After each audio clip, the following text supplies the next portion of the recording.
వైఎస్ఆర్సీపీ అధినేత వైఎస్ జగన్మోహన్ రెడ్డి రేపు నెల్లూరు జిల్లా జువ్వలదిన్నె ఫిషింగ్ హార్బర్లో పర్యటించనున్నారు.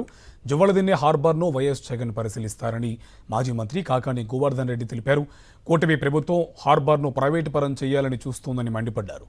వైఎస్ జగన్ హయాంలోనే జువ్వలదిన్నె హార్బర్ నిర్మించారని, మత్స్యకారులకు అండగా నిలిచేందుకు వైఎస్ జగన్మోహన్ రెడ్డి వస్తున్నారని చెప్పారు మాజీ మంత్రి కాకాని గోవర్ధన్ రెడ్డి.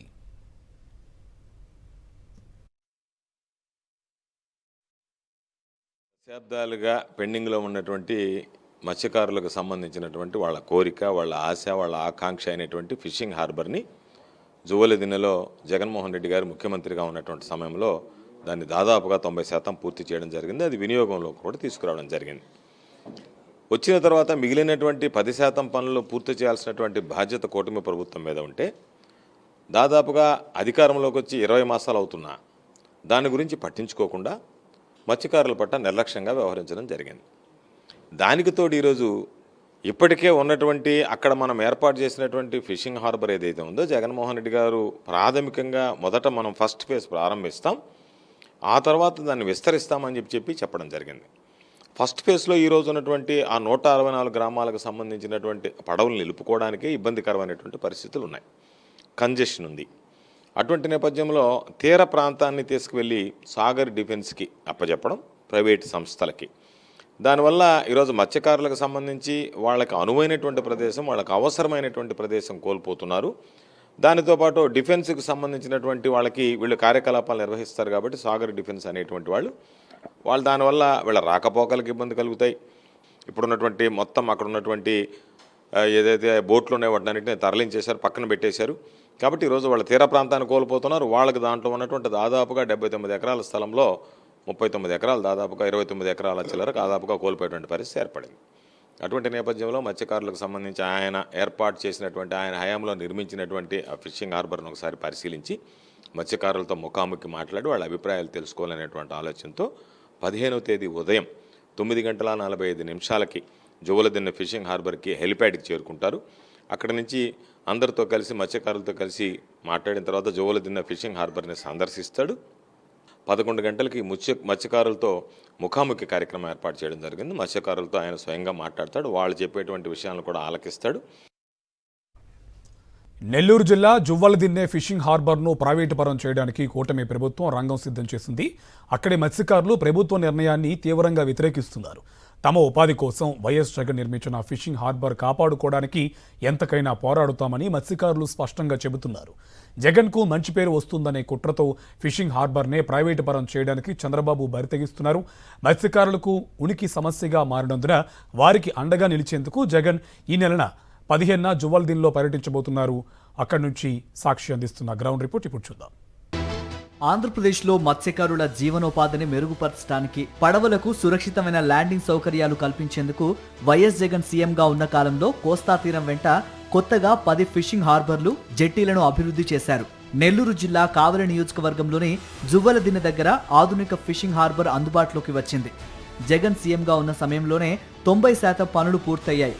మిగిలిన 10% పనులు పూర్తి చేసి మత్స్యకారులకు అందుబాటులోకి తెస్తారనుకుంటే అసలు హార్బర్నే లేకుండా చేయాలని చంద్రబాబు సర్కార్ కుట్రలకు తెగబడుతోంది.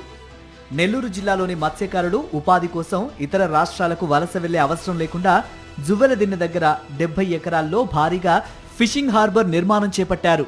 90% పనులు పూర్తయ్యాక ప్రాజెక్టులోని 29.5 ఎకరాలు సాగర్ డిఫెన్స్ కంపెనీకి ఇచ్చేందుకు చంద్రబాబు ప్రభుత్వం సిద్ధపడింది. మత్స్యకారులకు హార్బర్ అప్పగిస్తే జగన్ పేరు చిరస్థాయిగా నిలిచిపోతుందనే కుట్రతో కూటమి ప్రభుత్వం ఇంతకు తెగిస్తోందని వారు ఆందోళన వ్యక్తం చేస్తున్నారు. ఈ జువ్వలదిన్నె ఫిషింగ్ హార్బర్లో ఇప్పుడు ఈ కూటమి ప్రభుత్వం సాగర్ డిఫెన్స్ కంపెనీ వారికి దాదాపు 29.5 ఎకరాసు కేటాయించడం జరిగింది. ఇది జువ్వలదిన్నె ఫిషింగ్ హార్బర్లో వాళ్ళు ప్రైవేట్ కంపెనీ వాళ్ళకి ఈ భూమి కేటాయించడం అనేది చాలా అన్యాయం. మా మత్స్యకారులు కడుపు కొట్టడం కాకపోతే ఇంకా వేరే ఏ ఆలోచన లేదు. ఈ మత్స్యకారులు ఇక్కడ సుఖంగా బతుకుతున్నారు, వాళ్ళని ఇబ్బంది పెట్టాలి, వాళ్ళకి జీవనోపాధిని తగ్గించాలన్న ఆలోచన ధోరణితోనే ఈ విధంగా చేస్తున్నారు తప్ప ఇంకా వేరే ఆలోచన ధోరణి అయితే వాళ్ళకి కంపెనీ వాళ్ళకి భూమి ఇవ్వాలంటే బయట ఎక్కడైనా ఫిషింగ్ హార్బర్ పక్కన బయట ఎన్ని ఎకరాలనే ఇవ్వచ్చు, ఎవరికి ఎలాంటి ఇబ్బంది లేదు. ఫిషింగ్ హార్బర్ని మీరు ప్రైవేటు పరానికి ఎట్లా చెప్తారు? ఏ విధంగా చేస్తారు మీరు? అదేమిటంటే ప్రశ్నిస్తే మీకు ఉద్యోగాలు వస్తాయి, ఇండస్ట్రీల వల్ల ఉద్యోగాలు వస్తాయి, అందరికీ తెలుసు. ఈ ఉద్యోగాలు వస్తే మాకు సంతోషం. ఈ ఉద్యోగాలు వచ్చేదాన్ని ఈ రాష్ట్రంలో సర్వే చేయించండి, కోస్టల్లో సర్వే చేయించి ఎక్కడైతే భూమి ఖాళీగా ఉన్నాయో అక్కడ ఆ సాగర్ డిఫెన్స్ కమిటీకి ఇవ్వండి. 30 ఎకరాలు సరిపోదు, 110 ఎకరాలు కావాలి. 110 ఎకరాలు అయితేనే అక్కడ ఇదే ఆ కంపెనీకి పనికి వస్తుంది అన్నట్టుగా చెప్తున్నారు వాళ్ళు. అంటే 70 ఎకరాలు అయితే 110 ఎకరాలు యాడ్ నుంచి వస్తుంది, ఉండదు కదా. అందుకని వాళ్ళ ఉద్దేశం ఏంటంటే ఇది ఇలాగే వదిలేస్తే గత ప్రభుత్వానికి మంచి పేరు వస్తుందేమోనని ఒక ఉద్దేశంతో ఈ మత్స్యకారులకి ఈ ఫిషింగ్ హార్బర్ లేకుండా చేద్దామని ఒక ఆలోచనతో చేస్తున్నారని నా ఉద్దేశం. ఇదే సమయంలో కేరక్కల్ బోట్ల వివాదం కూడా ఇక్కడ తారాస్థాయికి చేరింది. తమిళనాడు నుంచి వచ్చి ఇక్కడ అక్రమంగా చేపల వేట సాగిస్తున్న మత్స్యకారులకు చెందిన 4 పడవలు జువెలదిన్నె మత్స్యకారులు నిర్బంధించారు. ఆ పడవల్ని వదిలివేయటం వెనక టీడీపీ నేత బీద మస్తాన్ రావు, బీద రవిచంద్ర హస్తం ఉందని ఆరోపణలు వినిపిస్తున్నాయి. నారా లోకేష్ ఆధ్వర్యంలోనే ఈ వ్యవహారం జరిగిందని మత్స్యకారులు ఆరోపిస్తున్నారు. ఈ విషయంలో కూడా మత్స్యకారులు తీవ్ర ఆగ్రహంతో ఉన్నారు. కడలూరు బోట్లు 4 బోట్లు పట్టుకొచ్చి ఈ హార్బర్లో పెట్టాం. ఆ బోటుల్ని దొంగతనంగా ఈ కూటమి ప్రభుత్వం కేసు కట్టిన బోటుల్ని 4 బోటుల్ని అధికారులు కూటమి ప్రభుత్వం వీళ్ళిద్దరు ఏకమై కడలూరుకు తరలించడం జరిగింది. ఈ 4 బోట్లు మా మత్స్యకారులకు తెచ్చి ఇవ్వాలని మేము అందరినీ డిమాండ్ చేస్తూ మా మత్స్యకారులందరి తరపున మేము పోరాడేదానికి ముందుంటామని కూడా తెలియజేసుకుంటూ మొత్తంగా జువెలదిన్నె పరిసరాల్లోని మత్స్యకారులు కూటమి ప్రభుత్వం తీరుపై తీవ్ర ఆగ్రహంతో ఉన్నారు. తమ కోసం నిర్మించిన ఫిషింగ్ హార్బర్ను ప్రైవేటు కంపెనీకి ధారాదత్తం చేయటాన్ని వారు సహించలేకపోతున్నారు. ఇందుకోసం ఎంతకైనా పోరాడాలని నిర్ణయించుకున్నారు. ఇప్పుడు వీరి ఆందోళనకు మద్దతుగా వారికి అండగా ఉన్నానని భరోసా ఇచ్చేందుకు మాజీ ముఖ్యమంత్రి వైఎస్ జగన్ బుధవారం జువెలదిన్నెలో పర్యటించబోతున్నారు.